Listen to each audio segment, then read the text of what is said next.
नमस्कार दोस्तों, मैं इजहार अंसारी इजहार टॉक्स में आपका स्वागत करता हूं। आज मैं गोरहन डैम आया हूं जो मरकच्चो में स्थित है। तो देख सकते हैं कि जो डैम है इस प्रकार से दिख रहा है। इनकी स्थिति देख रहे होंगे तो ये देखिए जो दिखाई दे रहा है, ये डैम कमोवेश इस तरह के कंडीशन में है। और यहाँ पर कुछ जो घटना हुई थी अगले साल, उस घटना के बाद यहाँ पर देखिए कुछ अब उन चीज़ों पर रोक लग गई है। और यहाँ पर जो है कुछ वर्क हो रहे हैं। देख सकते हैं कि ये जो पानी के लिए इस इलाके में पानी की किल्लत है, क्योंकि इन इलाकों में यहाँ पर जो लोग हैं पानी जो पीते हैं वो या तो भूमिगत जल पीते हैं या तो हैंडपम्प या कुआं का। इनको यहाँ पर फ्रेश वाटर नहीं मिल पाता है, सप्लाई पानी। तो सप्लाई के पानी के लिए यहाँ पे ये देखिए जो काम हो रहा है, ये काम जो है यहाँ से वहाँ तक जो है आगे तक दिख रहा होगा। तो ये सारे काम जो है सप्लाई के पानी के लिए किया जा रहा है, ताकि इन इलाकों में पानी जो है लोगों को मैसर हो सके, लोग जो है फ़िल्टर वाले पानी पी सके।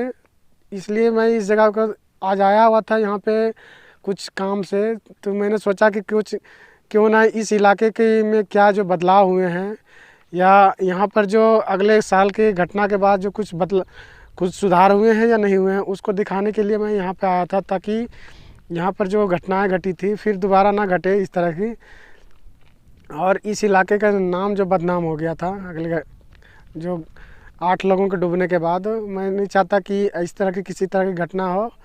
तो मैं ये चाह रहा था कि यहाँ पर जो देख रहे हैं डैम जो है कुछ इस तरह से दिख रहा है। तो पहले के मुकाबले कुछ यहाँ पर इंतज़ाम भी काफ़ी अच्छे हैं। और अब इस तरह से जो नाव वाले हैं या स्टीमर वाले को बिना इंतज़ाम के पानी में उतरने नहीं दिया जाता है। तो ये एक तरह से अच्छी बात है कि यहाँ के लोग इस चीज़ में मुस्तैद हुए हैं। और जो दुर्घटनाएं रोकने के लिए कुछ कारगर यहाँ पे जो अधिकारी हैं या पुलिस महकमा जो इस मामले को रोकने के लिए यहाँ पर जो भी व्यवस्था की जा रही है वो एक तरह से ठीक तरह कहा जा सकता है। तो मैंने आज जो देखा मैंने उसको आपके समक्ष रखा। देखते हैं कि जो डैम है किस तरह से है। और यहाँ पे अभी पानी जो है इस इलाके में पानी की जो किल्लत है और सप्लाई के पानी को लेकर के, उसके लिए काम चल रहे हैं। और एक तरह से देख सकते हैं कि ये इलाका अभी लगभग सन्नाटा है। और यहाँ पे कुछ इंतज़ाम की कमी है मान सकते हैं, लेकिन अगले साल की घटना के बाद कुछ मुस्तैदी दिख रही है।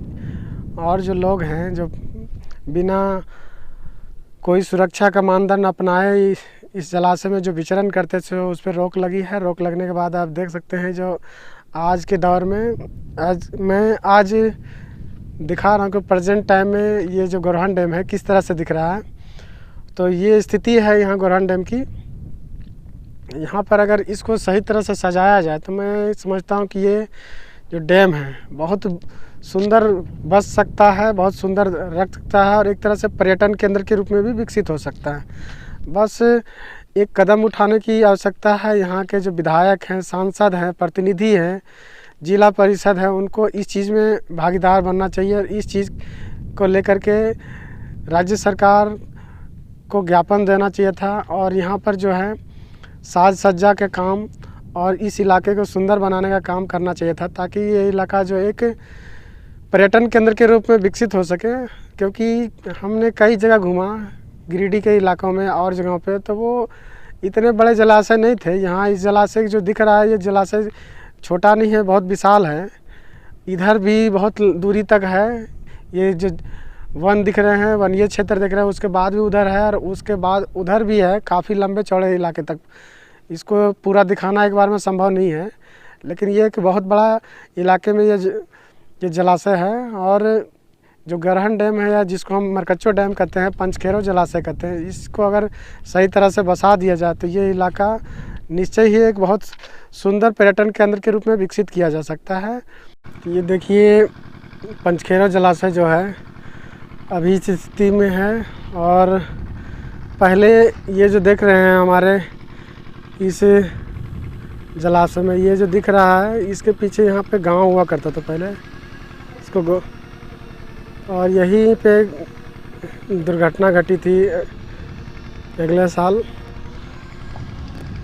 और यहाँ देख सकते हैं जो ये क्षेत्र जो बनाया गया है ये मछली पालन के लिए है। ये सारे ये दिख रहा है आपको, ये पंचखेरो जलाशय। यहाँ पर कुछ काम भी किए जा रहे हैं। मैं कोशिश करूँगा कि यहाँ के जो वर्कर हैं उससे कुछ बात किया जाए और बात करने के बाद पूछा जाए कि जो ये काम किया जा रहा है ये कितने दिनों में ये पूरा हो पाएगा, और ये जो इन इलाकों में जो जल की कमी है या पेयजल की जो समस्या है, स्वच्छ पेयजल की, कब तक दूर हो पाएगी।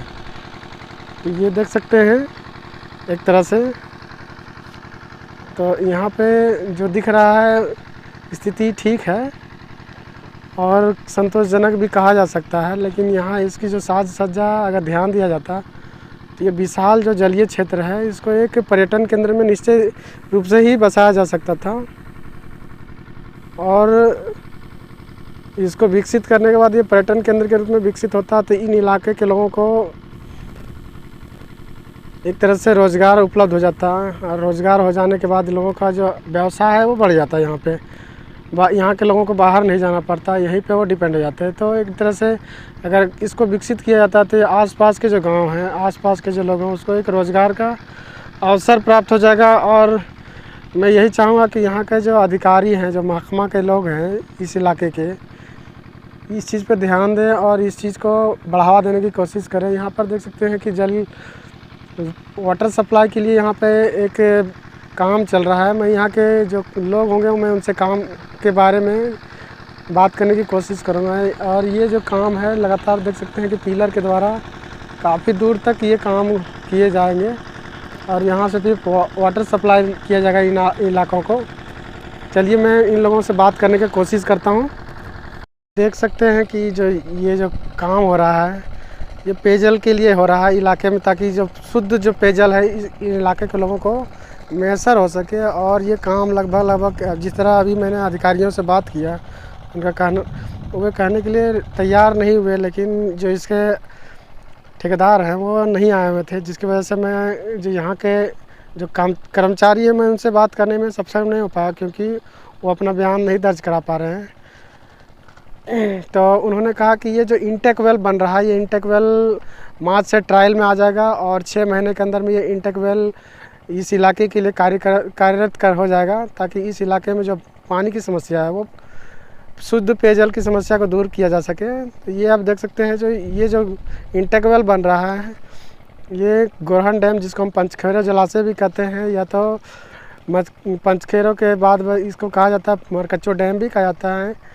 यहाँ पर ये जो काम चल रहा है और अभी मरकच्चो डैम जो स्थिति इस तरह से है, मैं उसको दिखाने की कोशिश कर रहा हूँ और ये काम लगातार चल रहा है।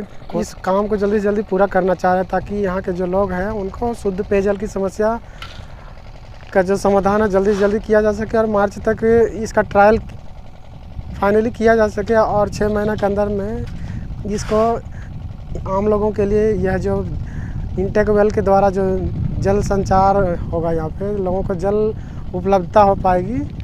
तो मैं आज आप तक मैंने जो यहाँ पे लोगों से बात किया उनके द्वारा यही पता चला कि ये जो इंटेक वेल है 6 महीने के अंदर कार्यरत हो जाएगा और यहाँ के लोगों को जो पेयजल की जो समस्या है वो दूर हो जाएगी। अभी तक यदि आपने हमारे चैनल को सब्सक्राइब नहीं किया तो सब्सक्राइब कर लें, वीडियो को लाइक कर दें, बेल आइकन की घंटी को प्रेस कर दें। धन्यवाद।